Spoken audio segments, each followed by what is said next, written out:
your color, twice as much memory. So this is a Lightfield camera? Yeah. But it's mostly, we'll be honest, it's a sexy color. What is it? So what does it it mean? Noticed. You can't take pictures with this camera without somebody asking you, what is that? So the memory requirement. But now when I had taken that picture. So it's about the same size as RAW. So okay, it is. Yeah. You can, so he's in focus, but you can choose to focus on. We're working, of course, to reduce everything, but keep image quality. This is exactly. But a lot of things can be changed in the software. So, you know, I can just tell you, I've been at the company. Next week will be a year, and the image quality difference from when I came on, which it was amazing still.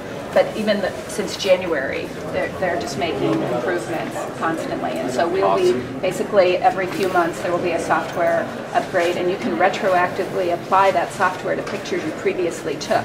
So you process your pictures, and then you can do things that the new software allows. Like he mentioned, the 3D and parallax. Pictures I take today, I will be able to see in 3D and parallax later. The data is there. The data is still there in the LFP. So how's that changing the image quality so far? Like in terms of not the interactivity, the color, getting the color right. What about sharpness? And the sharpness has improved. That has improved. That has improved and can improve. But I don't know if on this camera that is going to make, you know, leaps and bounds of improvement. So you'd have to make a sharper lens.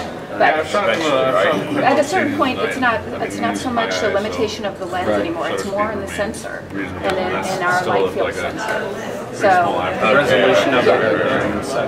so that's one of the things that Ren often talks about is because there's so much with computational photography, the lens is no longer the limiting factor of what you can get. It is now in the software as well. It's the sensor 1 out of 10. The sensor size and the 9 out of 10. It captures vectors. It captures vector data. So I'm trying to figure out. Yes. So if you had a larger sensor, so this is where we start getting people to know. When you see these pictures online, that is what an 11 mega ray picture looks like. Okay, so we kind of know what 1 megapixel looks like, what 5 megapixels looks like, what 20 megapixels looks like, because we've seen it. Well, now we're letting people understand what does an 11 mega ray picture look like. And as we get bigger sensors, it'll be more than 11 mega rays. Actually compare, you know, the 2 different 11 megapixel images, one that was taken with a really sharp lens and one that wasn't.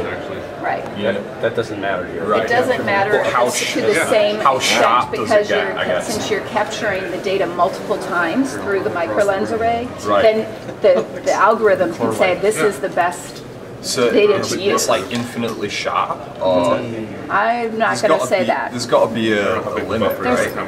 But the limits are no longer the current limits. Okay. So the current limits of a lens are no longer the current limits when you add a micro lens array behind it. It's cross-correlated. Because you're capturing the data multiple times. So you can, if you have lens aberrations, you have multiple data sources taken at that same moment. And the camera and the data and the algorithm, the software can say which ones are best. Okay. It takes a lot of computational power, obviously, and a lot of programming. Do you guys hold the patent? Yep. The Lightfield? He's got it. Yes. Okay. I was like, who has that one? Making sure. What's the brand name now? Lytro. Lytro? Lytro is the name of our company, and Lytro is the name of the first camera. Okay.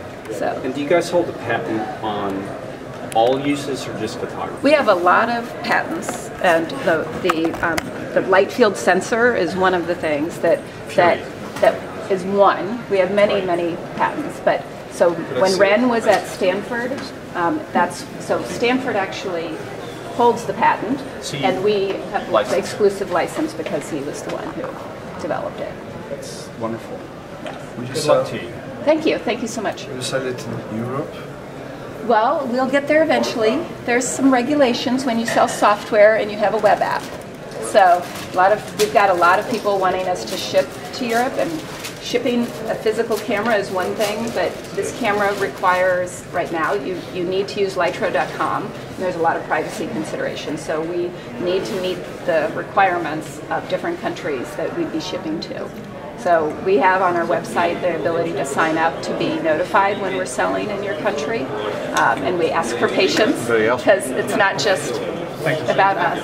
So. Can you give me the 30-second description that covers everything? Oh, so well, the Lytro Lightfield camera is a different kind of camera than traditional digital or film cameras because it can capture the direction of the light as well as the color and intensity. And once you have that data that's different, you can choose how to view your picture in a different way. And one of those effects that people see right now on our website on lytro.com is focus after the fact. That you can choose to focus your picture after the fact, and you can share it with your friends and they can focus it after the fact.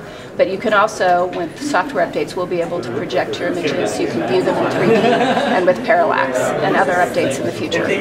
Great executive summary. Great, thank you. Thank you. Great.